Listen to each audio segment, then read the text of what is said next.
What's up guys, Kyle here again, and today it is finally time.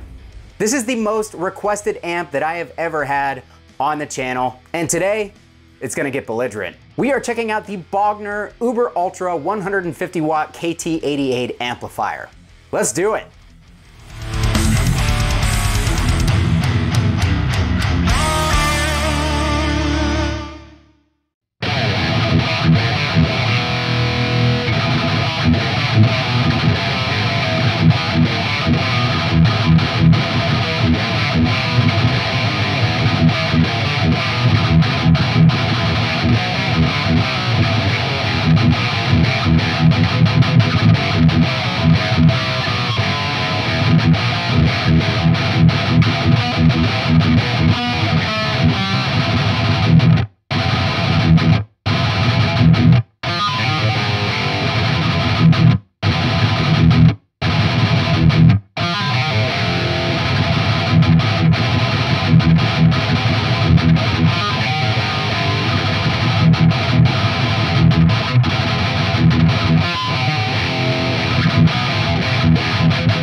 All right guys, hope you're doing great out there today. If this is your first time here at my channel, my name is Kyle, and what I do is I take all sorts of awesome high gain related guitar equipment, I record it with a simple SM57 setup, and I give you the unprocessed audio on your end. So if you're into E-standard thrash riffs, drop C hardcore riffs, and dudes that talk funny for no reason at all, you're in the right place. Consider hitting the like button and subscribing on your way out so you don't miss any more of my stuff.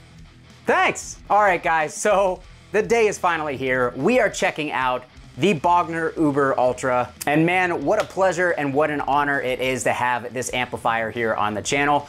Mr. Reinhold Bogner personally sent me this amplifier, which still absolutely blows my mind. And I seriously couldn't be more grateful and more thankful to have this opportunity. So thanks again to Bogner for sending this bad boy out and allowing me to do awful things to it, mostly with my playing. But with that said, you guys should know, no, this is not a sponsored amp playthrough or anything like that. No money has exchanged hands.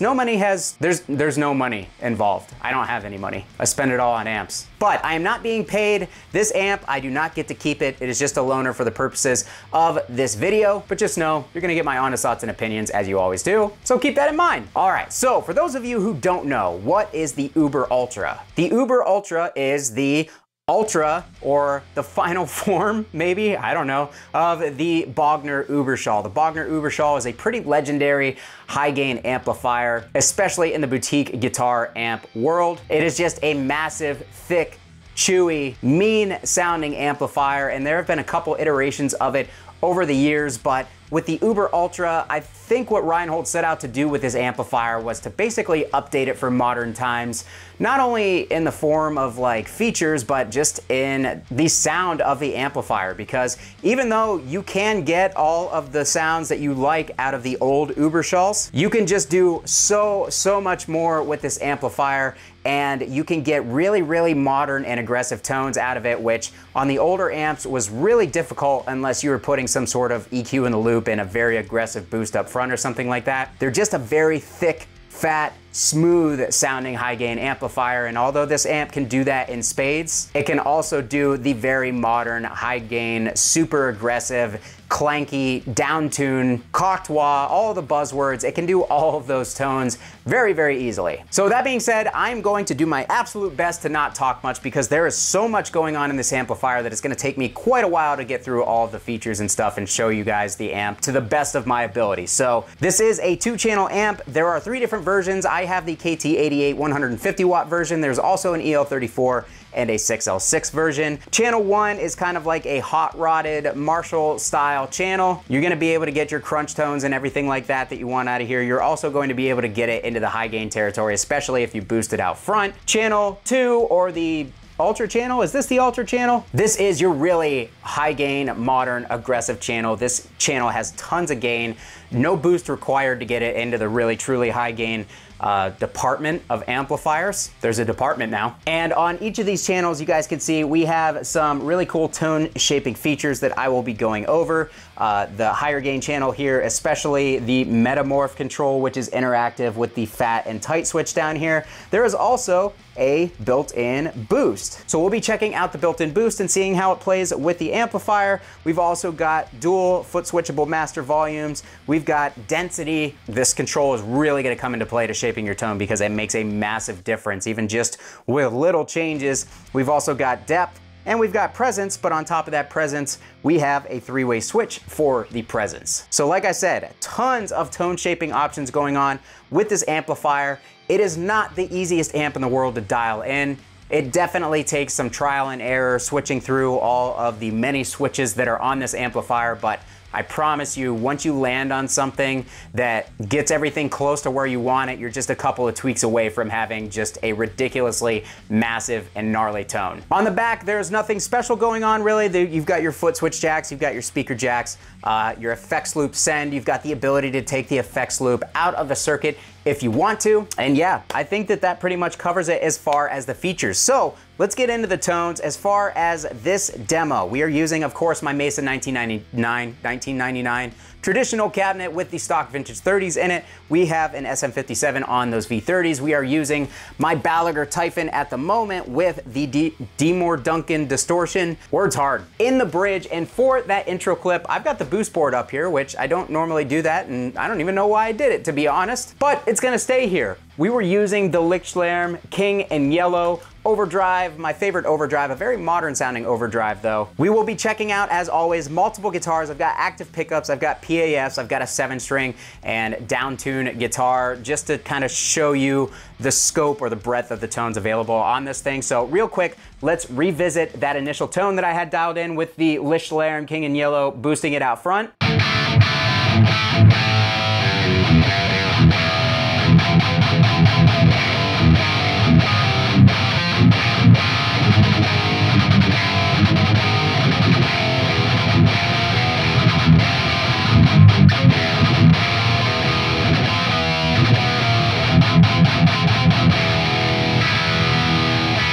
Right off the bat, man, this thing has a very modern mid-voicing. It is a little clanky, it's a little quacky up top, the way that I currently have it set, but I noticed that that frequency kind of carries across most of the settings on this channel too. But as you can hear, this thing tightens up way more, gets way more aggressive than a regular Uberschall. And another thing is, I think that this amp has way more string clarity, especially in chords and stuff like that. Again, the other Uberschall, the older ones, they're very, very thick, which can lead to kind of, you know, sometimes sounding a little bit muddy because there is so much low mids in the preamp circuit. With this amp, even with, you know, having a pretty significant amount of low mids, there just seems to be a lot of string clarity. Huge fan of that, but it also shows you guys how bad of a player I am, so keep that in mind. So here is kicking that boost off.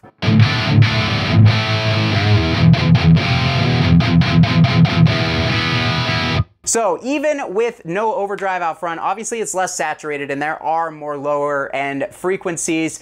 It's still tight, like that bass is big, but it is very, very punchy. There's really no sag to it. So we can actually pump that gain up. The Metamorph control, we are on the tight I'm sweating talking about this. We are on the tight setting on this channel. And Metamorph control, if you dial it down with the tight switch engaged or on the tight setting, it actually acts as kind of like a low mid cut. So it's going to tighten things up even more, which is really gonna come in handy once we get down to the lower tunings.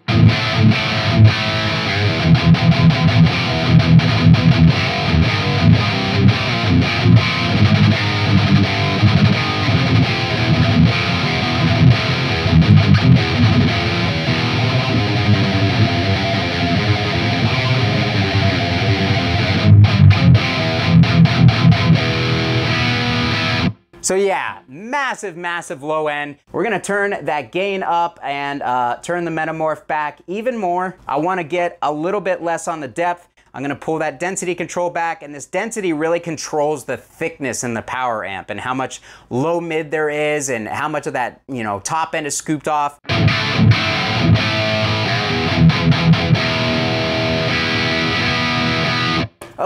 no boost, no overdrive in front.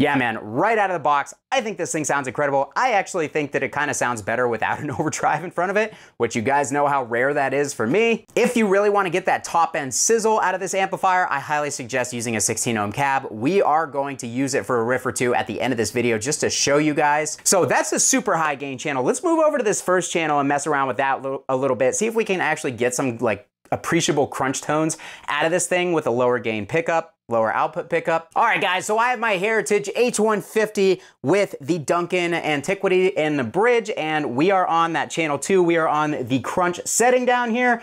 Bright switch turned off. I have switched the presence over to the regular hair mode because it kind of brings out a little bit more of that Marshall-y mid, in my opinion. And we have the gain around 2 o'clock on the dial to kind of get into that somewhat saturated territory.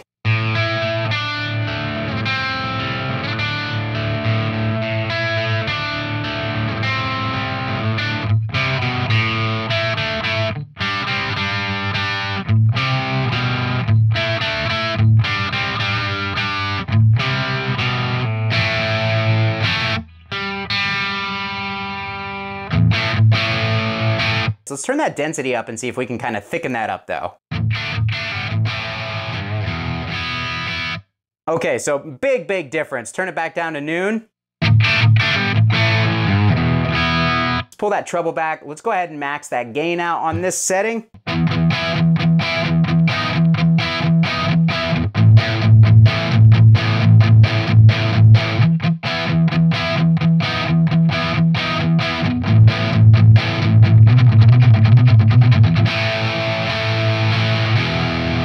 Let's go ahead, let's switch over to the ultra mode. We're gonna go right past that clean mode because who cares?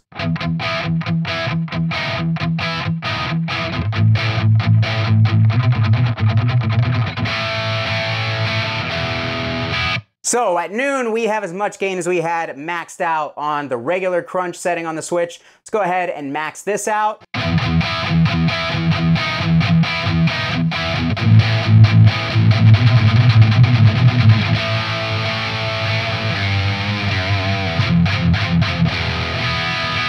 All right, so this setting to me sounds really good for the more saturated hard rock type high gain tones. I really dig it. Let's go back over to the Hair Plus presence switch and see how much of a difference that makes.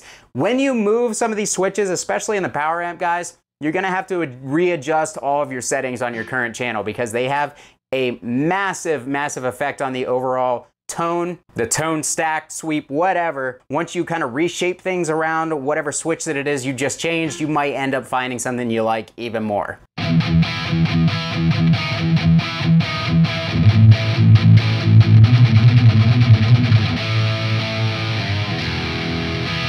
So that setting smooths out the mids considerably. We've got a little bit of a volume drop, so let's actually pull that density back. I've also bumped up the treble and the mids and the presence.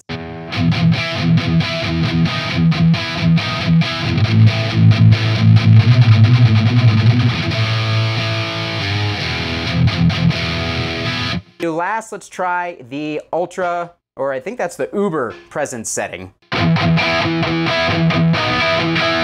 All right, so we've got way less bass on this setting and a lot more mids. Let's bump up that density, pull back the mids and the treble, and pull back the presence.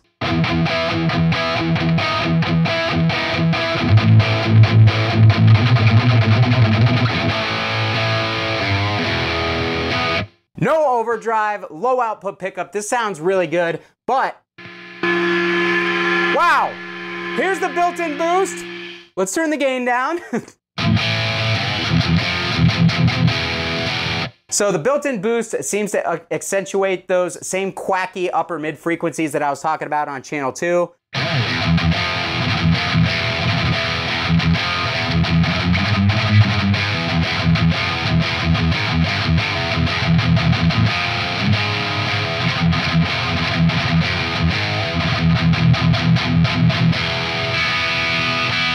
Personally, for me, not a huge fan. It kind of brings in some quacky mid frequencies, introduces a good bit of noise, but for like a solo boost, if you have that bright switch off, or you want a gain and compression boost, it'll definitely kick that in. It is a massive, massive boost overall. With that being said, let's kick in the TS9.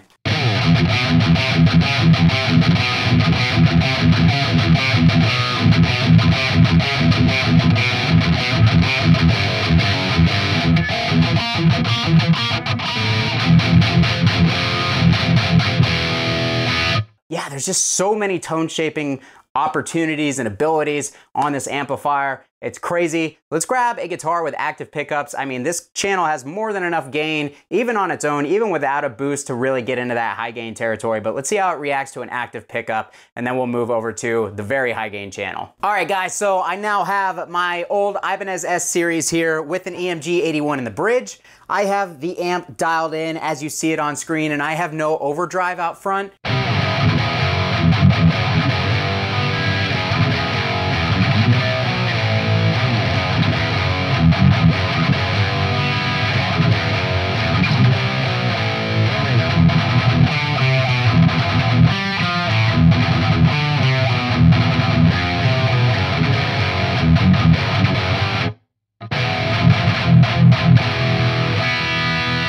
Both channels on this amplifier can absolutely be plugged straight in, no boost necessary in order to get tight, saturated, super, super punchy. This amp is incredibly percussive on the low end. Let's try a Fishman now. All right, guys, Ibanez Axion label here with the Fishman Fluence Modern Ceramic in the bridge.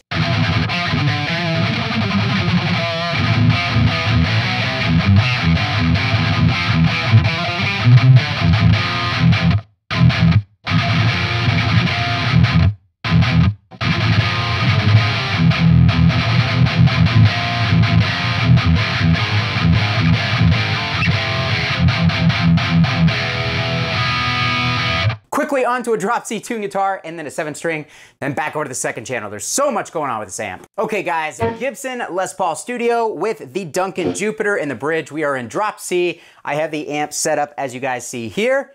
Here's the tone I have, no boost out front.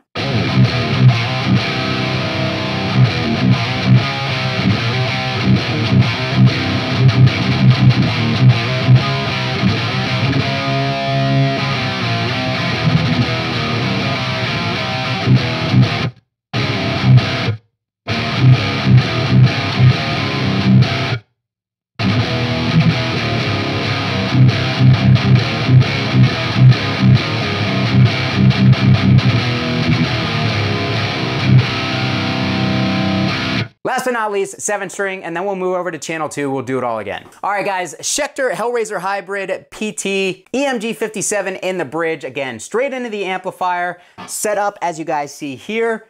Here's how it sounds.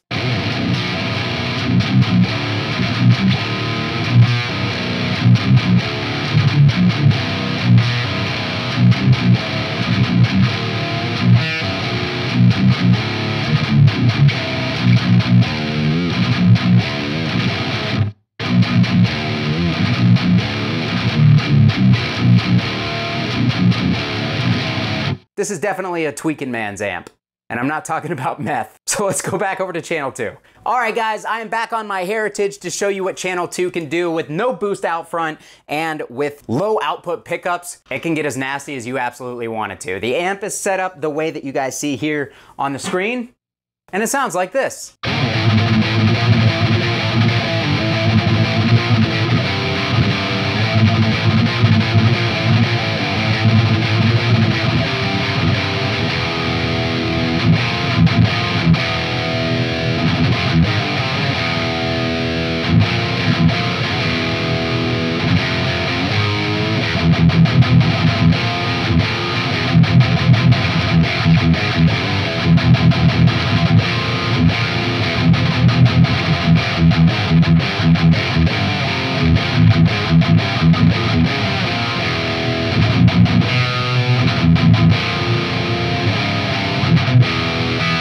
I was having so much fun, I didn't want to stop riffing, and then I hit that wrong note, and it ruined it all. But anyways, Straight in, guys, low output pickups. We've got plenty of saturation, but we still have string clarity. We got plenty of low end, but we still have punchy bass frequencies. Now, one thing about this amplifier, I generally don't love really low mid focused amplifiers. This thing definitely has some low mids going on in here, but it's a more guttural sound on this amp, and it's not bloated sounding. I mean, even the original Uberschalls, like I said, that thickness, a lot of it was in the low mids.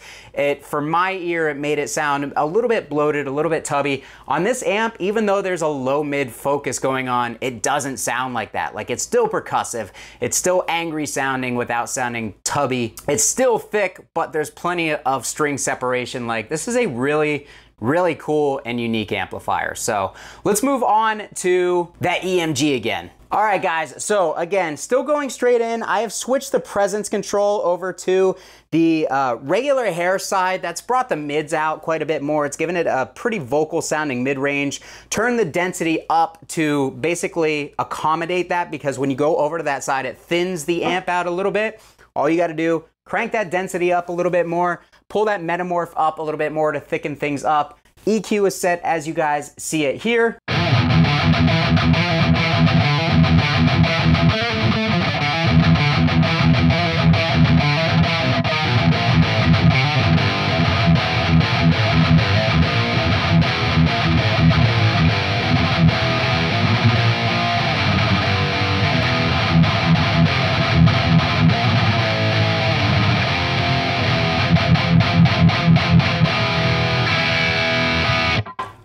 It's like there's a boost built into this thing. It's insane. But we have been on the tight switch, we have been on the Uber setting, and we have been on the focus setting down here on these switches. Now, just switching these switches will massively make a difference. Make a massive difference is what I was trying to say. English language hard. So if we switch over to fat, it fattens it out. It seems to add a touch of low mids as well. It's still punchy though, like it's not necessarily saggy, but if we move over to the Doom switch,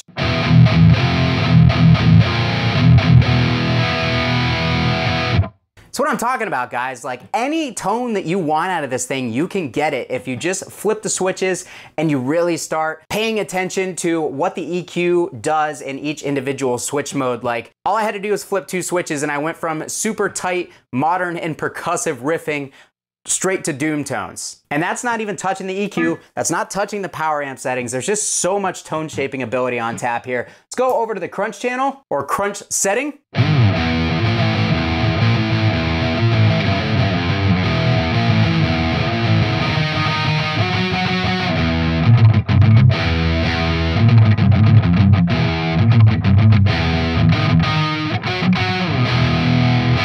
And yet you still get kind of that spank of the top end strings, even with things as dark as they are. Let's go over to the ultra setting.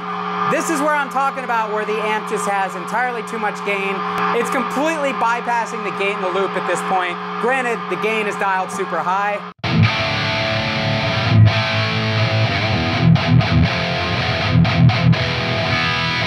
Guys, I am still in the Doom and the fat settings, and just switching over to the ultra setting and pulling that gain back, wow, I cannot talk, has turned it into a completely different sound yet again.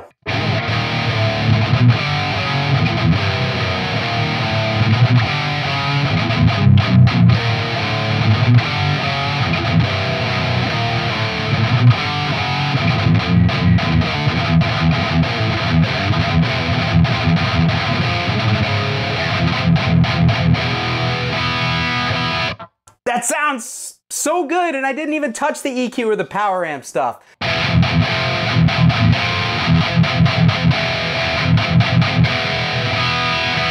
Thick, super thick, but still punchy. Let's go out of the Doom setting. Let's go back into the focus. So that is where a lot of those like really quacky kind of upper mid frequencies are, is in that focus setting. What about the bright setting? All right, guys, so I have kind of changed things up quite a bit here. Switched over to the middle hair setting, turned the density back a bit, turned the metamorph up. The EQ settings are completely different to try to accommodate that bright setting to get a tone out of it that I liked. I'm not quite there yet, but here's what I got.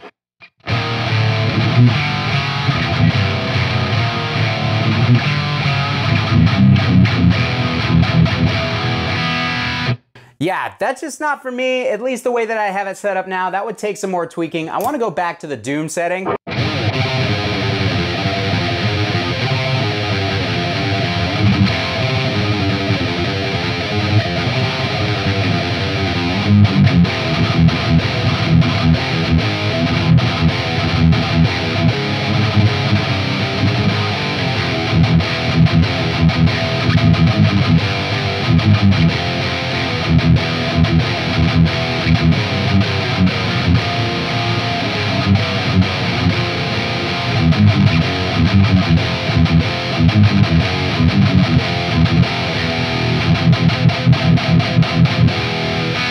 There's just so much going on this amplifier that you could spend days tweaking it and get completely different tones.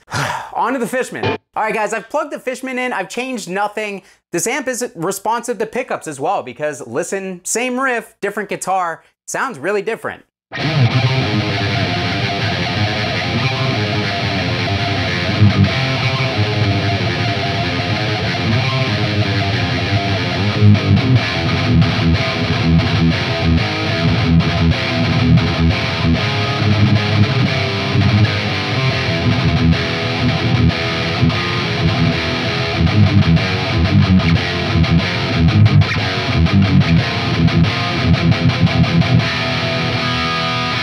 Let's move over to our Drop C guitar. All right, guys, we're still on the Ultra setting. I really didn't touch much. I played around with the EQ a little bit, and that's about it.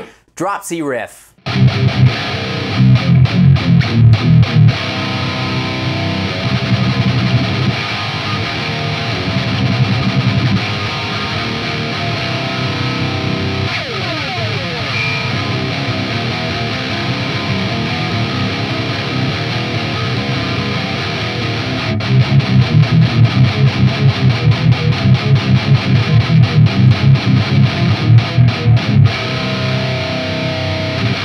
Channel 2, certified banger for drop tunings. Like, that just had all the saturation that I wanted, all the punch, all of the clarity, really aggressive, but still thick in the low mids. Huge fan. Very last riff before we switch that cab for one final riff, we are going to play the 7-string.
Yeah, nasty for down tunings, absolutely nasty. Last but not least for this video, this is gonna be a long one. Duncan Distortion, I'm going to play it on the Mesa cab, and then I'm gonna swap out the Bogner cab real quick just to show you that difference in that 16 ohm cab.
Yeah, that was a lot of stuff to cover, but this is just a lot of amp, guys. So thank you so much for watching. As always, let me know what you think down below in the comments. Do you think that this amp is just absolutely insane as I do? Or do you disagree with those opinions? Did you not like the tones you heard? Whatever it is, let me know down below in the comments. I'll be sure to meet you there.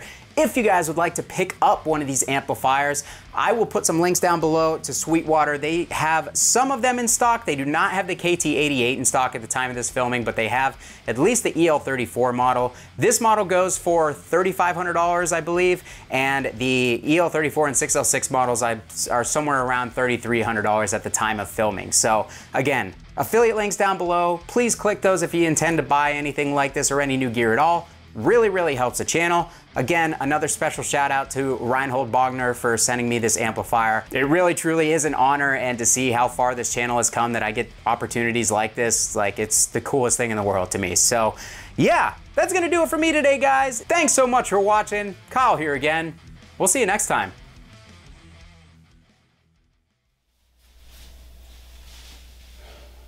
You know what this wall is missing? Another amp.